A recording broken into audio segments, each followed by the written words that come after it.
Real quick before we get started, we have something really cool we want to tell you about. Magic the Gathering artist Johannes Voss has a token collection available on Kickstarter that's going on right now. The complete cardboard token collection comes with a whopping 52 tokens, so you can be ready for anything that happens in your Commander games. The artwork is absolutely stunning. There's a lot of whimsical creatures and beautiful settings that you can get sucked into. The campaign ends, I should say it to the camera, the campaign ends May 3rd, which is very soon. So use our link in the description to check out the Johannes Voss complete cardboard token collection before it's too late. Now let's get into the podcast.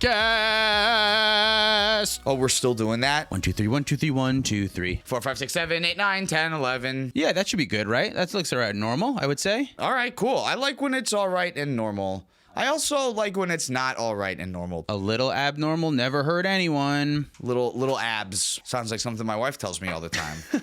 This podcast is brought to you in part by Dragon Shield. Use code PLAYTOWIN5 at the affiliate link down below for 5% off to help support the show.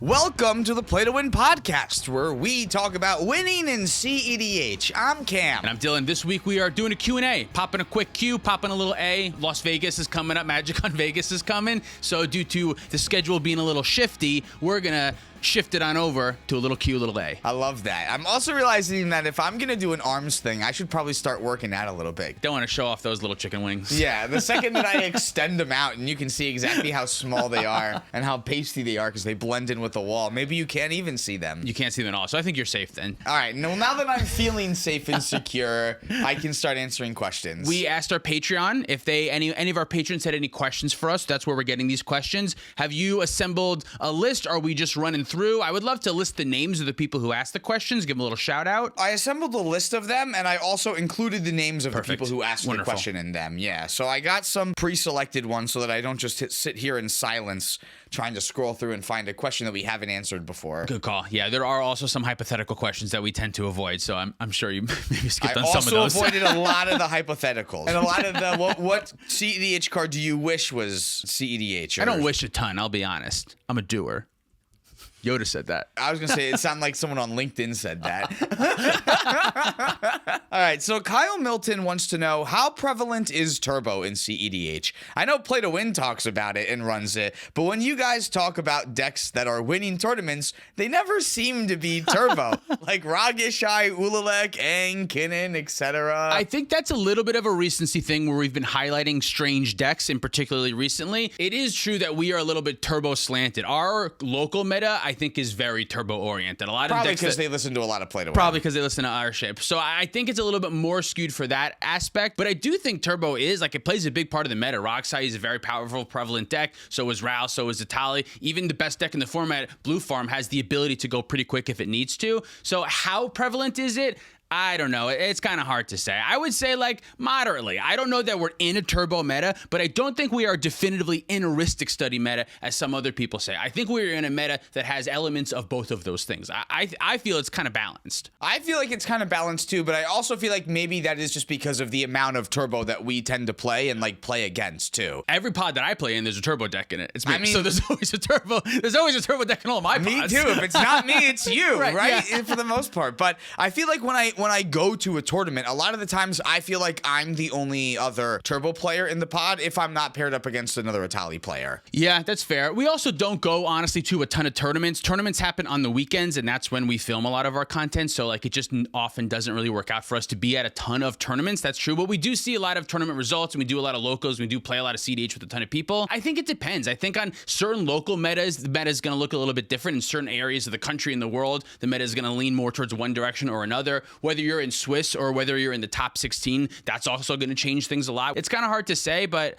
my answer would be It's kind of Turbo. It's kind of complicated. It's kind of complicated, yeah. yeah. Because I feel like we're kind of in the spot where both are pretty prevalent, and you kind of have to be ready to do both things, which is why like copying Ristic Study is becoming one of the more popular strategies amongst the tournament players. But outside of tournaments, like I don't know, again, like our locals doesn't run into that a ton, yeah. and even like when I play online with patrons, I don't run into that a ton. I'm still seeing a lot more, I don't know, I guess conventional and more fun decks though. Yeah. I guess at the same time. them. Either way, I do think that Turbo is still pretty prevalent. I would say it is kind of masked behind a lot of the Rhystic Study stuff that's going on. Just because we're not playing a lot of the Rhystic Study stuff doesn't mean that it's not happening out there. And I think that those decks are still winning, but they're not as interesting to talk about on the podcast every single week after week after week. Whereas when an Ulalek deck is going to win, that's way more fun to talk about on like that specific week that happens. Yeah, it's definitely true.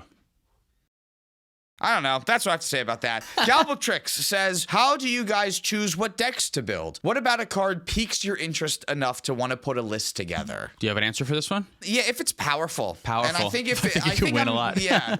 I think I'm like a Johnny in the way that if there's like an interaction that I see is interesting, I'll really get drawn towards that deck a little bit more. I think that's what happened to me with Jessica Ishai. I think that's what happened to me with Vivi. Like once I learned about what a specific 2-card combo can do and how powerful it can be, what all it can enable, that's kind of what attracts me to a deck, I think. Yeah, I think that makes sense. For me, I'm often looking for things that are kind of either difficult to interact with or are very fast. Those are the main things that I'm looking for in a cEDH deck right now. Something like Sisay. Once it gets too much mana, it's sort of difficult to interact with because they can just try again over top of whatever interaction you have. Something like Ral, where you're kind of like generating a storm situation where no piece in particular is particularly relevant, just the flipping of Ral is relevant, and they have so many instances as ways to try to flip Ral again over top of a removal for Ral, and then once you get the Mind's Desire ultimate, then like what the fuck do you do? So I like that aspect too, and then I like obviously Rog's side because I think Rog attacks the format in a super interesting way where it gets its advantage into play before the Rhystic Studies draw too many cards, and then you draw 30 cards while they only have drawn 1 or 2, and then as you feed them cards, you've already seen a whole bunch of cards, so you get to protect and interact with the things that you need to. So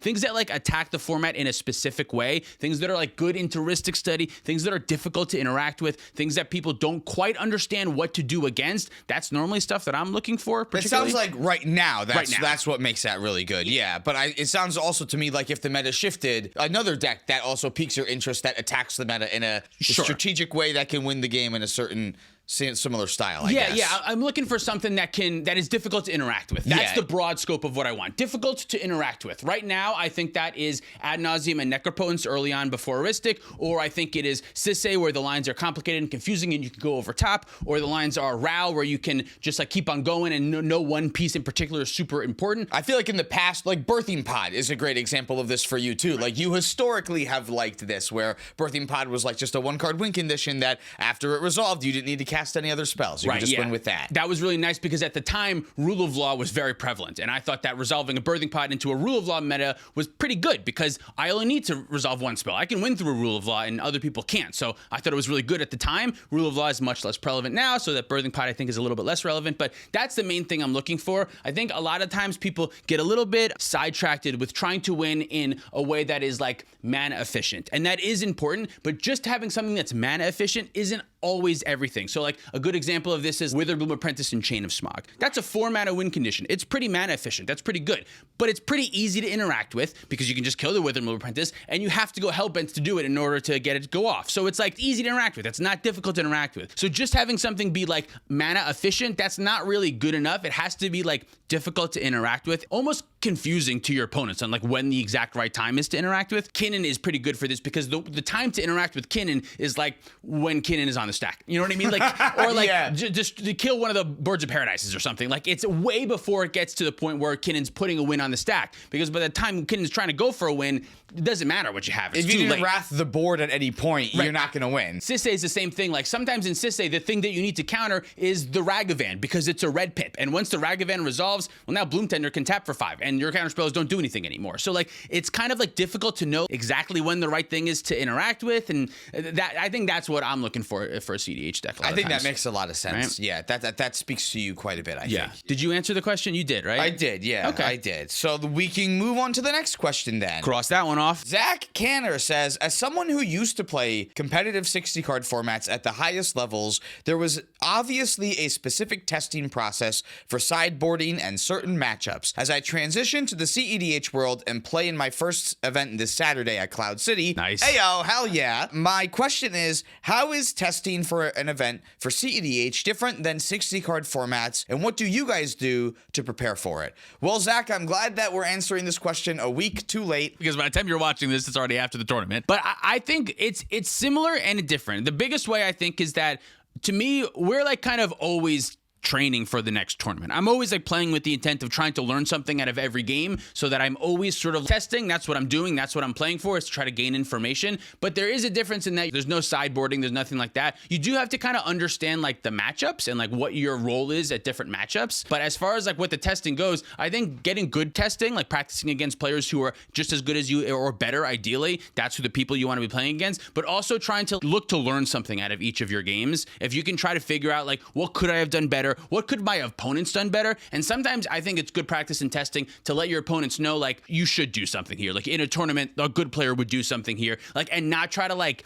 politic with your, like, you still want to politic a little bit, but I think it's good to get good practice in practice by saying like, hey, it's kind of obvious that I have this here. I think you're supposed to counter it. You know what I mean? I think that's good open communication to have, because in a tournament, a good player is going to make the right move there. So you want your opponents to make those right moves even in practice, I think. Yeah, I think so too, because otherwise you're not really getting good practice out of it. Like, you're just learning that, oh, if my opponents mess up, I can win the game. And that's not something you can really rely on by the time you get to the tournament. Right. Then. Especially in like, if you make it to top 16 and top 4, your opponents are just not going to mess up nearly as much. You know what I mean? So you want to get good practice. And even if that good practice means like taking a loss in a practice game, but knowing that this is what your opponent could have and should have done in a tournament situation, so you can figure out how to prepare. And it's not even just like getting to know your deck a little bit better, but it's also getting to like understand windows that come up for you to win. And like, one of the hardest things to pick up in cEDH is like when to turn the corner from being, you know, the aggressor to being defensive. Is it worth protecting your own thing versus holding up more counterspells in your hand for the next player who's going to try to push instead, so that maybe this game doesn't have to go to a draw and you can try to win at instant speed at some other point instead? I think those kind of scenarios that don't come up in like every single game, whereas like your deck works every single game, like theoretically, if you're keeping good hands, like you get to practice mulliganing every single game. But there's a lot of skills that come up in specific games that don't come up in every single game that I think it's important to highlight when those come up so that you can learn from them too, which is also kind of why I think it is important to make sure that kind of like every game you're playing is practice. It doesn't mean that you have to be like playing for draws, because I genuinely don't think that playing for draws in your practice games is a good way to learn, because when you get to the top 16 and the finals pod, you can't play for a draw. Yeah, I think playing for draws is a great way to make top 16. It's not a great way to win a tournament, truthfully. I think a good way to win a tournament is getting in the habit of how to find wins when it otherwise would be a draw. Drawing gets you in the top 16, undoubtable. But if you're going to win the tournament, you have to figure out how to win the game when drawing is no longer an option, because in top 16 and top 4, there's no timer anymore. So you have to win the game. And if not, a lot of tournaments, the way they work is like first seed will win or something like that. Like, that's just what happens if the game goes to like its imaginary ending. Like, you can't go forever. After 3 hours, we're going to give it to the highest seed or whatever. That player's going to move on. And if that's the situation, you're so much more favored for winning as many games as possible in Swiss rather than forcing draws. Instead of trying to force draws. Yeah. So like forcing a draw, it's a helpful technique in tournaments, undoubtedly, but you should be practicing like how to win games. That should be your goal. Yes, I could force a draw here, but could I instead also figure out a way to force a win here instead? And those are the type of things that I think you need to look for in practice games. Yeah, like what can I say? Like, practicing your politics is like the perfect opportunity to do that in these practice games too. I had a funny game in locals the other day where I think I had a pretty good political move. It didn't end up working out, but I still think it's a pretty good move. I had a player who was going to pact the negation me, and he knew that I had interaction for him. But the other player also had Flusterstorm, and they communicated, and they said, if I pact here, you can Flusterstorm, and then we'll be able to go to my turn. And I say, wait a minute. If you instead Flusterstorm my original spell and let their Pact of Negation resolve on my Fierce Guardianship, they die on their upkeep, and you get to take out a player. And then, yeah, I'll probably die too, but we get to take out a player. Player says, okay, fine, I agree. So then that happens. My win gets stopped. I go, well, whatever. I keep a hand that's like a very easy win if I get to my next turn, knowing that Atali is coming out and probably is going to attack me, but maybe I can say something. So this all happens. The player goes to their turn. They don't do much. The other Rockside player who had the Pact of Negation, they just die. And then we go to the other player who has the Atali. They put Kindle of the Inner Flame on the stack onto their Atali. And I have Necro Impotence in play. And I say, wait a minute. If you don't attack me, I won't kill myself. But if you say that you're going to attack me this turn, I'm just going to kill myself right now. I'm going to Necro Impotence, and you're going to get one less Atali trigger so that you can't do anything. So if you give me a promise that you're not going to attack me on this turn, I will let you get away with the Atali triggers and then hope I get to my extra turn. Now, they eventually were able to find a clone off of the first one and then find a diabolic intent, and they were able to win with food chain, so it didn't matter. But it opened me up to a situation that otherwise would have never really happened, where they agreed they were not going to attack me in exchange for me keeping myself alive. I'm dead on board. If you choose to attack me, I'm just dead. So it doesn't matter if I kill myself or not, because I'm dead. Unless you tell me that you won't attack me, then I have a reason to live. It didn't end up mattering, like I said. But I do think if they whiffed off of that second Italia attempt, it gives me a shot. Now, of course, they could lie. And they probably still just end up attacking you because they go, oh, wait, I need to not lose the game now, too, right, after they this. could lie, and after that, they go, all right, I am going to attack you anyway. And there's nothing I can do about that except for the next pod that I play with this person, I tell everyone, hey, they lie. You know what I mean? That's a part of it. That's part of cEDH. But I'm friends with this person. I don't think they're going to. You know what I mean? So, like, it gives me an option or a shot, whereas otherwise there would have been no opportunity. And I think practicing those things, even in your for fun games and your practice games, is a helpful way to hopefully figure out how to find a win in a real game. In a tournament, there might have been a situation where we could have done a draw. I think it was good practice to like try to fight for a win there. I don't know. Yeah, no, I think that makes sense. Yeah. I rambled on enough. Should we go to our fourth question? Let's Third go question? to the next question then, yeah. CSMFHT Shimfit says, I'm always interested that you randomize who starts, but mostly keep the same seed order, at least for Dylan and Cam. Cam always playing after Dylan must surely allow him to play a certain way. Well, you would think, but I'm certainly not finding a way to take advantage of it. Well, kind of. You don't always play after me. When you go first, you don't play after me. You play before me in those situations, but 3 out of 4 times you do. We've switched the orders around a couple times, and we always get comments of, oh, it's confusing. You guys are on a different side now. And then when we keep on the same side for too long, we get, you guys are always on the same side. Isn't that a little weird? You're always in the same order. So, like, I keep us in that order in theory, because I think for the watching experience from a week-to-week basis, it makes more sense if we're consistently in the same spot, because I am on the left side of the screen when you watch me, my face, and then my board is on the left side of the face of the screen. I said that all wrong, but you get what I mean. Yeah. My face and my board are both on the left side. And same with mine. And same with yours. So, like, that's the reason why we do it. We could, like, randomize it each time, but, like, I don't know. Like, what's it matter? It's random anyway. So we could switch it, but then, like I said, it's a little bit like the discontinue. I don't know what the word I'm looking for. Continuity. The lack of continuity. I think it's better for a viewing experience if it's like it looks kind of the same week to week. The only time that we'll change it is if the playmats need to match up a certain way. Like if we both want to use a bright red playmat, we gotta want to caddy corner them instead. Yeah, I do that. Nice. So if there's like 2, like you said, bright red playmats, I try to keep them diagonal from each other, not like bottom to the same, just because I think visually it looks a little bit better. Yeah, that's the reason, I would say. That's just the reason. Yeah. Josh also has a content related question that says, I always love the occasional in real life / at the table play to win games that pop up. The energy at the table always feels a little different than webcam games. Any chance we'll get more of those in the future? There's always a chance, but no real plan. We stopped doing that at this point years ago, I think, right? We haven't done one in years. Yeah, in years. The real reason is it's so much more work. We get to play with so many more people when we do it on webcam, and it's so much easier to do it on webcam. Yeah, especially like in terms of how frequently we want to be putting out episodes, it makes more sense for us to be able to do them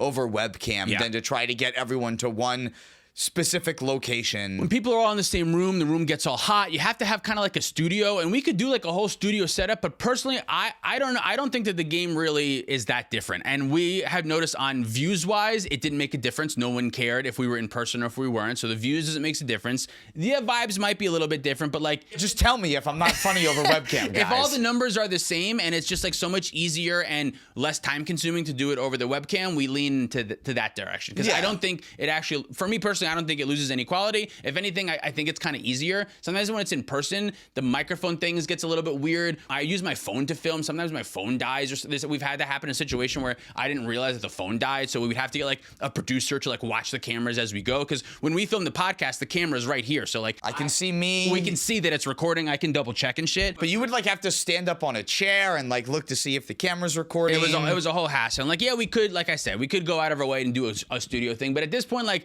the webcam shit is what we do. That's what Play to Win is. It's like webcam magic. That's what it is. So yeah, the real reason is it's just easier, and we don't think that there's a quality loss. Jostin says, in Eternal formats, there is usually a rock, paper, scissors of archetypes to keep those formats balanced. Currently in cEDH, with Turbo taking an increasingly larger meta share of winning decks in the metagame, what steps would need to be taken in order to restore the competitive balance to the rock, paper, scissors I can't read. Wow. What steps would need to be taken in order to restore competitive balance to the rock, scissors, paper metagame of cEDH that was once combo control in stacks? Do you think the imbalance was due to printings or lack thereof, strategic consolidation, lack of competitive innovation, or something else? Do you have an answer for this? Yeah, I thought that combo was turbo the whole time. So I thought that we always had that competitive triangle still going on, and it was not really control because control was mid-range the whole time too. So it was mid-range and turbo and stacks, and we had this cycle where we went from, like when we started playing cEDH, like ad nauseum and Flash was king, and then Flash got banned, and then Seedbore Muse Thrasios decks like took over, and mid-range took over, and then somehow that turned into Stacks Fest for a year. I think number one, cEDH does have a rock, paper, scissors. It doesn't seem like it does because we've been using the term mid-range to describe slow decks for a while, but realistically, the mid-range decks are the control decks of the format. They don't look like traditional control decks, but they're the ones who are forcing the game into the late game and dominating on turn 6 or 7 or 8. Because they're not trying to win on turn 1 and turn 2. They Right. still need to set up engines to find their win and then control the game, which means not letting other people win until Right. they can win. So I think realistically what the rock, paper, scissors looks like is, one, turbo is the one pillar. What we're calling mid-range is really closer to what a control role would fill. This is still even where like Rograk Ishai fits in technically. Exactly. Yeah. And then rather than a stacks deck being the other one, what I would consider of just kind of tempo, for lack of a better word, for decks that are just trying to stay alive just long enough, but still trying to win before Kinnan and Rog Ishai take over. So I would consider something like Obnixilis or Sisay, decks that don't necessarily win on turn 2, but can win on turn 3 or 4 pretty easy and pack a little bit of interaction on those turns 1s and 2s. I think those tempo strategies, I don't know if tempo is the right word, but that's kind of what I'm calling for them. The true mid-range, I think that is the other archetype. If I'm looking for like a 60 card term to define what that is, I think it would have to be tempo because Right. they put something that's slightly disruptive into play, like a Cataract Parasite that punishes Ristic Studies and gives them advantage for their Obnixilis. Exactly, until they can win on turn 3 because Cataract Parasite got them 18 cards. Right, but they're not trying to win on turn 2 like Rog or Ral is. Because they're they not- physically can't. They're not really a turbo deck, but they're not a control deck. And like, even though Kinnan and Rog Ishai, we talked about this kind of a lot, but they're not like what we are used to traditionally for 60 card as control decks. They still function as a control deck. They're trying to make it to the late game, and they're trying to win once their opponents are out of resources. What control in 60 card formats really is doing is winning with card advantage. You're finding ways to 2-for-1 or more your opponent by like wrathing or using cryptic command to counter and draw. Right. Like there's a lot of different things that you can do to get card advantage in those decks, and that's exactly what the cEDH mid-range decks are doing, is they're trying to win through massive amount of card advantage and just having more cards than everyone else. And what that looks like in cEDH is playing Mirror Maid and playing Copy Enchantment and making more Ristic Studies and Smothering Tides than everyone else, so you can do more things than 75% of the table. Right, and I do think that there is a triangle. I think those turbo decks do a really good job of. I mean, it's not always an exact, because we're multiplayer. The triangle isn't always exact. It kind of depends on turn order, which is like the relevant triangle more so than even like archetype. Do you know what I mean? When like, you say triangle, do you mean like who tends to like beat someone out? Like, does the rock beat the paper or something? Yeah, the rock beat the paper, exactly. The rock, paper, scissors. There's like, this deck beats that deck beats this deck beats that. In my opinion, Rogsai should beat Kinnan, because Rogsai wins on turn 2 and Kinnan doesn't have the means to stop it exactly. But Kinnan does a really good job at stopping Obnixilis, because Obnixilis is trying to win on turn 3, and by that time, Kinnan is very ready. I don't know if Obnixilis is the best thing here, but those tempo decks can be pretty good at stopping the turbo decks because they have just enough to shut them down, and then it can win before they do anything.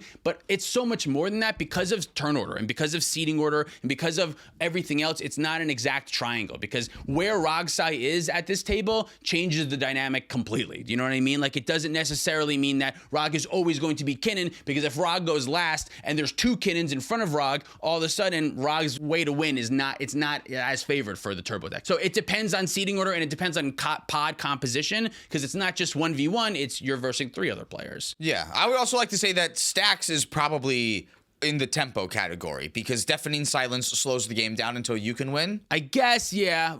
Yeah, Stacks is, I feel like, kind of, that's tough, because Stacks has traditionally been thought of like closer to the control route, because Stacks is trying to push the game very, very late. But there's no Stacks in the format. Yeah, and if they do try to push the game very, very late, truthfully, the Rog Ishais and the Kinnans, I think they have a pretty good matchup into those very late games. Which is why they need to win with a combo before Kinnan is able to take advantage of all of the time that the Stacks pieces get. Right. Which is kind of why I feel like like maybe they are tempo. Like they I need think to you're just right. like they need to find the window in between Rogsai and Atali before Timna Kraum and, or maybe that's a bad example, but like Timna Thrasios and Right. Kinnan and Rog Ishai can win. Yeah, Winota is kind of a stack. Winota needs to win before the amphibian downpour comes. So they need to win on like turn 4 or 5 after they stacks piece, okay, and then we get the Kiki combo or whatever it is, and we win before, because otherwise, eventually, Kinnan's gonna overload a Cyclonic Rift or do whatever Kinnan's gonna do, erase all the damage that Winota has done, and then Kinnan's gonna dominate in the late game. I feel like that's why these right. Winota decks started playing that Aura Touch Mage and like tried to find that one card win condition in the deck that you can spin into. Yeah, you need to be able to win. Like, that's why Blood Pod, I used to love it so much, because it stacks the game out in the early turns, but then once it got to turn 4 or 5, it had a pretty easy way to just win the game right on the spot, and I think that was super crucial for a stacks deck. Yeah. Which is why Tayam doesn't really win a lot of tournaments anymore, does it? Because it doesn't really have that. It doesn't have an easy one-card win con. It has a couple combos. It's like, I'm not saying it doesn't, Yeah, but like, but it's still trying to tempo the game to a point where it can assemble multiple cards together. right, yeah, which I don't think that stacks decks have. They need to be able to win off of like 1 or 2 cards. Skylar says, what are your experiences playing Cube? Any fun stories from cubes you've played, and or have you ever thought about building one? You have more to say about this than I do, I'm Yeah, sure. I was into Cube a little bit more before I got into Commander, and then a lot of the cards I had in Cube just turned into Commander cards. Yeah. I do like Cube quite a bit. I played Cube recently at a local shop that does it now, and what I'm realizing is that I think the world has shifted its thoughts on vintage Cube to what like the Arena Cube kind of looks like. Okay. And I feel like a lot of cubes are just like a lot of the cards that you can play on Arena now. Like cards that I miss playing in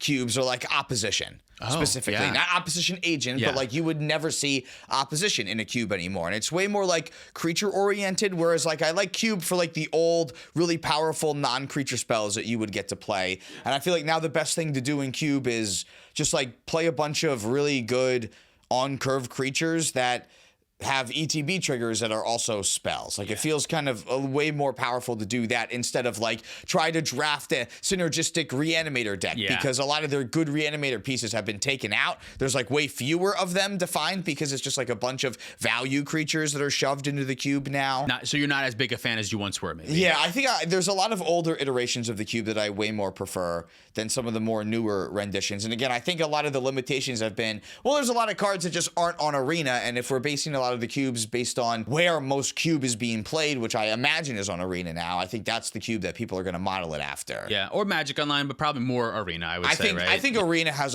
I would imagine Arena has a bigger player base right now than Magic Online. I think you're right. I don't know for sure, but I would probably assume I don't you're know right. for sure either, Yeah. but I know that Magic pushes Arena. Like I get ads for Magic Arena on YouTube. Yeah. I do not get ads for Magic Online. They don't want to show that. They Magic don't. Online. Yeah. I feel like they would just be like, "Oh no, people Don't look at that." People Yeah. are unsubscribing from Magic Online because of the ads." Yeah, I don't have a ton of cube experience. I played a couple times. I normally try to force Storm if I can. I remember I have specific situations where I had a great Storm deck, and then someone played Thalia mono white deck, and I was like, oh, all right, yeah, I guess I can't do anything then. Yeah. No, it's cool. It's fun enough. I don't know that it sounds so bad. I don't know that I would ever really waste my time cubing if I had other stuff to do. But if I'm at like a cabin with friends and buddies over a weekend, and someone's like, look, I brought this power cube, and we can like do other shit while we're cube drafting, sure. Realistically, I would almost always rather play cEDH or Modern or Legacy. If I had to choose, like cEDH is what I would want to play first. Then like it depends, but either Modern or Legacy next. Vintage would also be somewhere in there. Regular draft, just like a regular draft, I'd probably want to do that more. And then maybe there's Cube, and then all the pretend formats like Pioneer, they all exist down at the bottom. I think that's fair, yeah. I think Cube I had pretty high on my list of favorite formats, but it has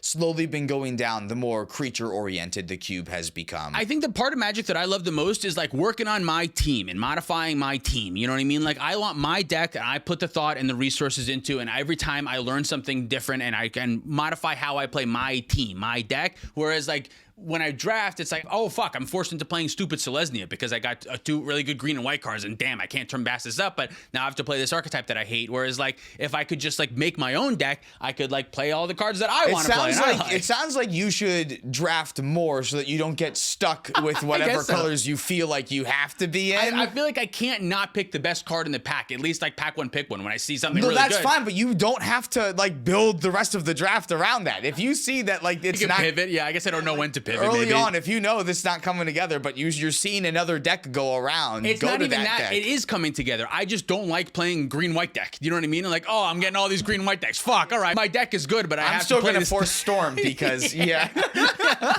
I Exactly. feel that. I can't not draft blue. Like Right. it doesn't matter how few blue cards I play in they're queues. still Like so good. I still need to have the blue cards. Yeah. All right, next question. Big Legs Banjo says, how do y'all keep from getting burnt out, not only on cEDH, but Magic as a whole? I tend to go play at my LGS 2 to 3 times a week, and any more than that, I feel I would need to take a week off or something to reset my Magic brain. Especially with the current release schedule, I need to be very intentional with what new product I interact with, and mostly focus on eternal formats where I don't really need to care. I'm sure doing it for work is much different. Curious on y'all's thoughts. My thought would be it is definitely different when you do it for work, but I was basically doing it as a second full-time job as my hobby before it was my work anyway. And I know that the new release schedule is very daunting to people where their whole life might not be Magic the Gathering to the point where it is their job too. But what I've even found is that there's so many cards that I don't need to look and interact with after my first look at them, and I never need to see them again, especially because of the realms of Magic that I'm in. I think it's really healthy in Magic to like be within your niche in Magic, and like I think there is a lot that you can get out of playing every single other format, but I don't need to play Pauper. I don't need to figure out Tiny Leaders or even Dual Commander, like these other adjacent versions of cEDH. I'm not necessarily as into them because I have my version of Commander. If I want to play another version of Magic, I'll draft, or I will play 60 card formats, right? Like I don't need to have every single thing about Magic on my mind at a time, which means that because cEDH is my primary format and I know what my few decks are in my circles, like I only have a couple things that I need to focus on. This set does not have any Atali cards. I get to move past it. Yeah. All right. And I only need to look at a lot of stuff for the set review, because a lot of things like for the set review we're wrong about, and they're just going to be interesting and aren't going to actually like make the cut. And a lot of things are like that now, where the power level of every single, even like casual Commander decks, even in Standard, is so high that like, why do you need to fuck around trying to figure out every good scenario for this thing that destroys an artifact and makes you a food token? You don't. You just need to figure out what you want to prioritize in Magic and focus it on that. And then at the same time, Magic is also not the only thing that I do. Once my Magic brain shuts off for the day, right now I'm playing Pokemon Champions. Same. But so much fun. So much fun, right? But then there's also like Fire Emblem that I play. There's I feel like I talk about my other hobbies constantly on the show, right? Like there's so many other things that you get to do instead of just play Magic, because the world is so large. So don't think that just because Magic releases things every day means that you have to interact with them. I think when it comes to like specifically all of the release things, I think it's really good, like you kind of said, to pick your lane. Figure out what part of Magic that you like playing. For me right now, it's Storm. I'm focusing on fast and Storm stuff. So if a card that gets printed that's not a Storm card, I don't really need to know how good it is. Maybe I need to know how I need to beat it or something like that, but I don't need to know the entire, like for me, the draft format. I don't need to care about the draft format at all. The mythic uncommon of the set, I don't give a shit about that whatsoever. I'm looking for specific things that are good for my turbo brain cEDH right now, or other formats like Modern and Legacy. I feel like sometimes I'll take my mind off of cEDH just a little bit and focus on Modern for a little bit, or I'll focus on Pokemon Champions, focus on another thing, and then always have the cEDH to come back to, kind of. Yeah, exactly. And it sounds like you're going to the LGS frequently enough that like you're gonna hear about shit too. If you like listen to content like everyone is right now, you're going to hear about some other stuff. You don't have to feel like you need to be on top of everything yourself. Like you can let other people do the work for you, and then just like gather information while you're doing other shit and while you're enjoying other stuff. We live in an age where everyone is ADHD brained and needs 30 different things and Subway Surfer on at the same time in order to take care of things. So I feel like that's me. I feel like when I'm ready to learn things about like Champions, I'll take my dog for a walk or something and put a YouTube video on. Like there's ways that you can multitask it to kind of fit in the stuff that you need to know that you don't need to like dedicate your certain hobby time to and figuring out. Like you can dedicate other more measly time to, I guess. Yeah, I think getting into the right circles is the first step, and then you don't need to worry about looking for all the information. Like once you're going to the local game store, once you're in the right Discord channels, once you're in the right YouTube comment section, you're gonna find the information that you're looking for. The algorithms will give it to you, your friends will bring it up. You don't have to go out of your way. You just have to like find the right circles. And then once you're in the circles, the information will come to you as it's relevant. And as that's happening and you're paying attention to the stuff that's in your lane on the outside, then you can share with them the stuff that's on your lane that maybe they don't see then too. Yeah, exactly. That's how a community works. Community's good. I like it. we figured that out. You know, I feel like the Mesopotamians right now. Hayden says, how do you deal with kingmaking and or poorly timed stacks pieces? Play another game. Yeah. I don't know. Play another game. Yeah. Scoop in. How do you deal with it? Like try to get someone to not kingmake? Yeah, I guess talking. That's really the best thing that you can do. Explain to them, hey, I don't think this actually increases your chance to win at all. We had a game that's about to come up kind of soon recently where I'm on Sisse and I'm about to win. It's kind of obvious. I have 1,000 things in play. And they go, I have nothing really that I can do here, but I can attack you for 20 with my commander and I can final fortune. And then maybe with that one extra draw, I'll find something. They go to their extra turn and they go, I didn't find a win. I could just kill you, the Sisse player here right now, but I just die on my end step. And I was like, yeah, that doesn't help you win the game at all. So they just decide not to. And it's kind of tricky because in tournaments, there's so many different things. You can try to fight for a draw. You can king make in order to get the draw, but that's sort of just part of the game. That's what you sign up for when you are playing a game that is a race rather than a battle. The other car in the NASCAR race that you're in could fucking tank you because they got a friend and they want the friend to win or something. Like, that sounds shitty and it's like borderline collusion, but like that's part of the game. I don't know what to do about it. Yeah. You know? Well, number one, I mean, I think that's something that happens in every tournament structure. Is that, like, I know I've heard about that happening in like 60 card formats, right, yeah, where like you a bunch of your friend in the finals. Yeah, a bunch of people that already have Pro Tour invites are going to a PPTQ so that their friend can get one, and they just like concede to their friend all of the time. Yeah, it's a part of competition, I think. And you can try we're not like condoning that, of course. Like, how do you stop it? I don't know how to stop it. That's just don't have tournaments. Don't go to tournaments. That's the only way to stop it. And I think like cEDH inherently is kind of a broken tournament format. Having 4 people in one free-for-all setting, you're right, is kind of like a broken. That's what we signed up for. I don't know. That's what we're signing up for. And everyone has like different experiences with different deals that they make. Not everyone is going to take that deal. Someone else is going to say, you know what? No, I am going to attack you and take you out because there's a better chance that I'll get a draw because you're just going to win if I untap. Right. Whereas the Atali player might not win if there's only 2 spins that they get off of their next Atali. We might be able to get to a draw. It's all part of the game. Yeah. It's all part of the game. I mean, it depends on the setting that you're in too, right? So talking is the only way that you can get yourself out of kingmaking, and a lot of times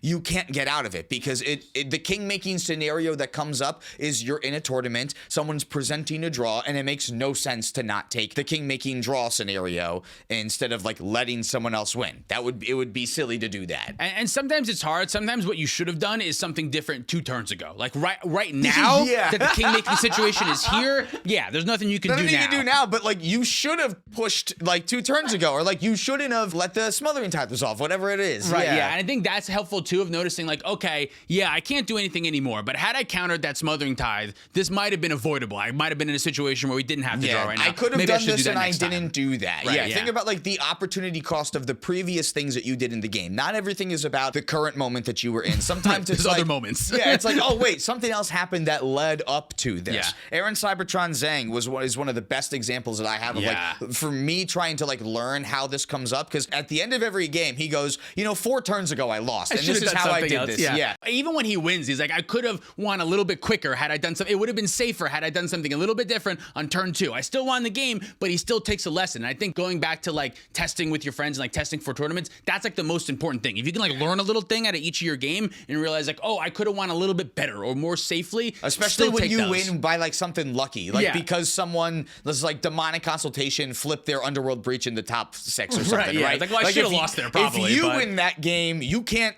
you got to learn a different lesson about something else. You can't go, oh yeah, I can win that game. Next question. Cardinaw says this: do you ever consider taking a small break from content creation to play in some tournaments? No, because tournaments do not pay the bills.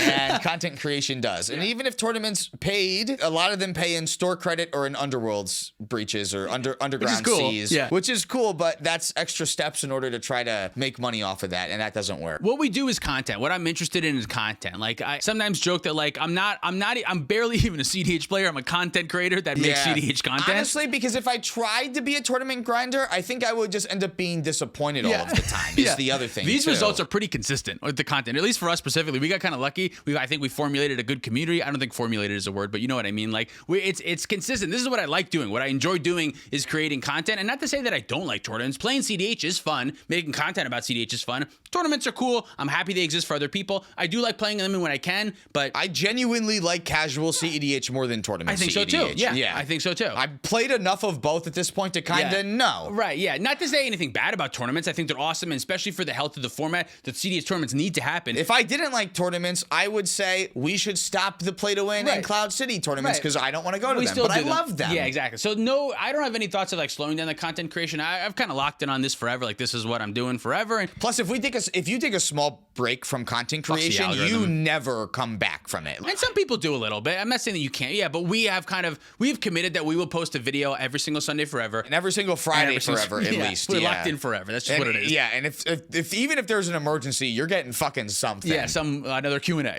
Yeah, exactly. Last time that happened was like right before I went full time, and we had to do a chill to win. Yeah, exactly. Like for the holidays or something. Yeah, but it kind of worked out. We'll always come up with something. All right, let's do one more. I love it. One more. Larceny Roar says, "How's Bleach going? What arc are you on?" Oh, we're on Attack on Titan now for Bleach. That's the arc that we're on. Yeah.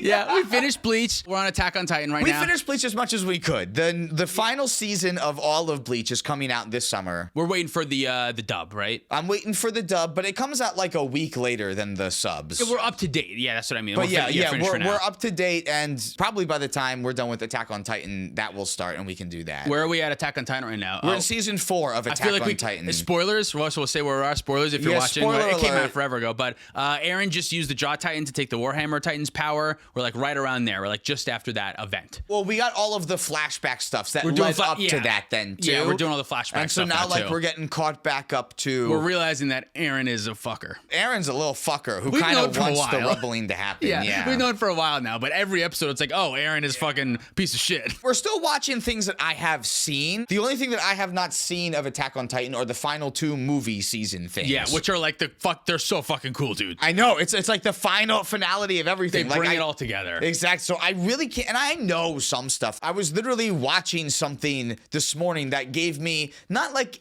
really any spoiler, but now I know that like Reiner doesn't die. Yeah. So I'm like, okay, well, there we go. Dude, it's so like upsetting watching it over again. It's so much more emotional. Like I find myself like borderline crying so many more times now because I know how it ends. And like everyone talks about Attack on Titan is like the foreshadowing is so fucking crazy in that show. And it is. Like from the very beginning, they foreshadow fucking everything. Every time Mikasa says something to Eren, like it's all such intense foreshadowing. It's so much more emotional the second time watch through, I think. Oh, yeah. I definitely agree. Yeah, but it's great. Attack on Titan's great. So is Bleach. Bleach, although Bleach is cool, Bleach... Truthfully, and don't do it. Don't do it. You don't want me to say this. I think Bleach needs to be redone. I think.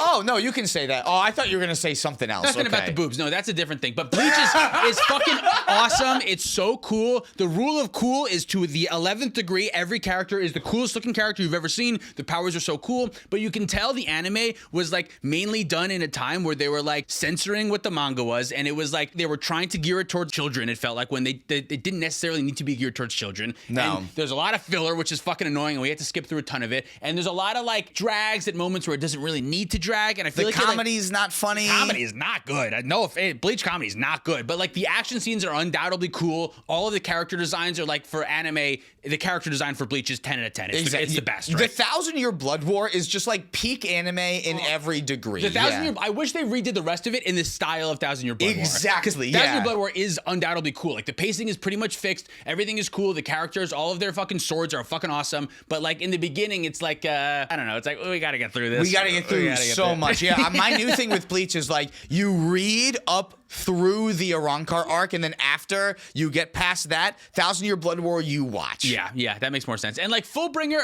for me, that didn't make any sense. I feel like the show was going into one direction, and they were like, oh, then now there's this like whole other fucking thing or something. Yeah, it does kind of feel like it's a filler arc. Yeah, even though it's not out of nowhere. But like we kind of needed a way for Ichigo to get his powers back. Yeah, and we just did it. That was the way they did it, I guess. And I guess we wanted a 4th race to put in there, Yeah, I don't know. Make it a four But thing. Bleach is awesome. I have nothing really bad to say about it, except for all the bad stuff that I just said. Except for all the bad stuff we just said about it, and it's a little too horny. It's not the most horny out there, but it's definitely moments you can skip. You can skip yeah, this. there's This isn't definitely necessary. fast-forwardable moments. Yeah, a couple of those. I like it for the art design and the powers. I love cool swords. It's my favorite. It's my favorite. Their like call out for their powers is the coolest thing ever when they do like Ichigo Dejo or whatever like they say. It's so badass. Well, yeah, just every Bankai announcement is so good. I love them. We're at what are we at? 49 right now. We can maybe do one more. Or you want to cut let's it? do one more. Yeah. Gear Bear Garrett says, "What are your thoughts on Magic printing so many functionally identical cards? Atali loves clones, but the singleton identity of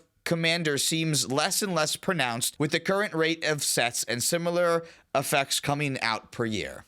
Well, there's only so many things that a Magic card could do, right? Yeah. Like and we print so many every year. Yeah, I think it's fine that they are getting less of the singleton aspect of it and there's more synergy. I personally, one of my favorite things about Magic in general is, like I said, like building my team. So like building a consistent strategy is like the main goal for me when I'm ever building a deck, because I want something that's really consistent. So I like that there's more things of the same thing that do similar things. I personally think that's good. Me too, because like we stem from 60 card formats. So we're used to being able to do those same of the best effect that we want in the deck. And I think that makes it very fun to like think to yourself when you have a decision, should I do this Twin Flame or that Twin Flame? Do I do Molten Duplication now or do I do Twin Flame now? Do I want to make sure that I copy an artifact because I'm playing around Lightning Bolts for my Molten Duplication, or do I want to not use I want to use a Twin Flame now because maybe I want to strive it this time or something like that. I think those like minor differences, I think that's like super interesting gameplay, and I think that's really fun. So I like it that there's more cards that are doing similar things. I wish they would do a little bit even more of that, because it seems like they lock in on like, what if red made a clone that had haste and then died at the end of turn? What if we did that 100 times? And like that is cool, but like, what if we had a Dark Ritual that was it made 2 mana instead of 3, and it was 1 mana to make 2 mana? Like that would be so fucking fun. Oh, well, they're not gonna. They've decided that that's not a home that Black has. Right. Oh, is whatever, that rituals is not something that. But I understand where you're going with that. Like, what if we just like keep leaning into like the more powerful things instead of like the silly things that we keep doing with it instead, which Atali is like weirdly benefiting from at the same time. And I do think that they are trying to do that. I feel like we've had a couple situations recently where they've made callbacks to iconic cards of Magic's history. We just had all the Secrets of Strixhaven things where they're like the Demonic Tutor was on a creature and all this shit, and we just had like the Teenage Mutant Ninja Turtle set where they had like the sneak cards, and there's a lot more of this happening. So far, none of them have been like super powerful in the strategies that I want to play, but I would love to see more of that stuff. Like Yu-Gi-Oh does cool shit like this, where like I don't know the specifics, but they have cards that like go find 3 blue-eyed white dragons and put them into play or something like that, where like they call out the card specifically. I think Magic that would be cool if we did more stuff like that, where it said like go search your library for a card named That's Oracle and put it in your hand. Not that specifically or whatever. Like I think it would be cool to like call out iconic cards on the text and go get them. Make a copy of Dark Ritual on the stack, you know, or something like that. I would love to see more of that in Magic in general. We do that, but they're always bad. They're like always Garth bad, One Eye did that, and it was really and it was bad. Yeah. I would love to see good versions of that. Oh, we won't get that because we know that they're too good. Yeah. I think it ends up being like good for everyone who wants it, and if you don't want it, then it doesn't matter. You don't have to abide by it. Like if you're playing cEDH, like you're gonna want to make your deck as good as possible. Why do you care about the singleton nature of the format then if your deck is better, right? But if you're playing casual Commander, sure. If you only want to play 1 Twin Flame in your Atali deck, you can do that. I see this notion a couple times where like casual players will say like, now I feel like I'm forced to play Marshmallow Pizza in my deck. Why do you, the casual side of thing, that never made sense to me. Why do you, the casual player, going back to like Big Legs Banjo's question, why do you, the casual player, feel like you need to be on top of every single thing that comes out? Yeah, if you feel overwhelmed, why do you feel like you need to do this? You need to buy Turtles packs to get the pizza card? Like, no. You buy don't. singles of only the things that you care about. Yeah, if you're playing casual, there's no reason to play cards that are silly because of the universe is beyond shit. Like, there's a world where you think like, oh, my deck is going to become less powerful over time, but like, realistically, what do you care about if you're not playing in tournaments? Right, yeah. What do you care? And like, even if you want to win tables with your friends and stuff, you can still make a very powerful deck with old, powerful cards. You are allowed to play Game Changers now. Put fucking Demonic Tutor in your deck. Don't play the Marshmallow card. Put a powerful card in your deck. You're allowed. Like, I guess that's the other thing. Yeah, like, does your casual pod allow for tutors? Because they're already breaking the singleton rule if that's the case, right? Even if you play like Stoneforge Mystic, you're now breaking the singleton rule, I would say. It's a tutor. Any tutor. Verdant Catacombs means you can play 2 by breaking the rules. All of a sudden, yeah. If you tutor in my casual pod, I concede.